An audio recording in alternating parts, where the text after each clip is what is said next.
In a beautiful forest, a clever fox named Theo and a proud crow named Cleo lived near each other. Cleo loved shiny objects and spent her days collecting them in her nest high up in an old oak tree. Theo, on the other hand, had one dream: to learn how to jump high enough to reach Cleo's branch. One day, Cleo teased Theo while holding a shiny coin in her beak. "You'll never jump high enough to reach my branch, Theo," she cawed. "You're just a fox with short legs." Theo smirked and replied, "Maybe not today, Cleo, but I'll get there someday." Cleo laughed.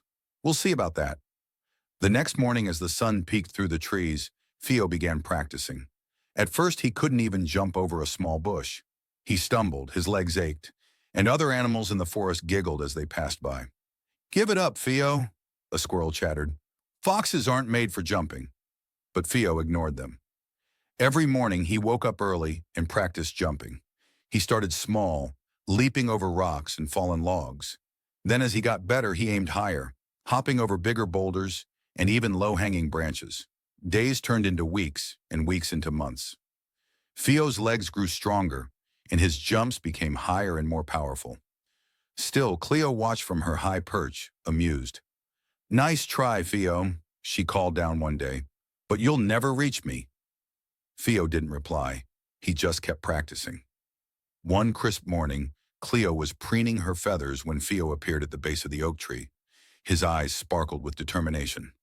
"Ready to watch, Cleo?" he said. Before Cleo could reply, Theo crouched low, wagged his tail for balance, and leapt higher than he ever had before. To Cleo's surprise, Theo's paws grazed the lowest branch of her tree. With a second jump, Theo climbed up and sat beside Cleo on the branch.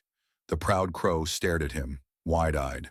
You actually did it," she exclaimed. Theo chuckled. "It wasn't easy, Cleo, but I practiced every day, even when it was tough. That's the power of consistency." Cleo tilted her head thoughtfully. "I've spent so much time collecting shiny things. Maybe I should try something new, like learning to sing better songs."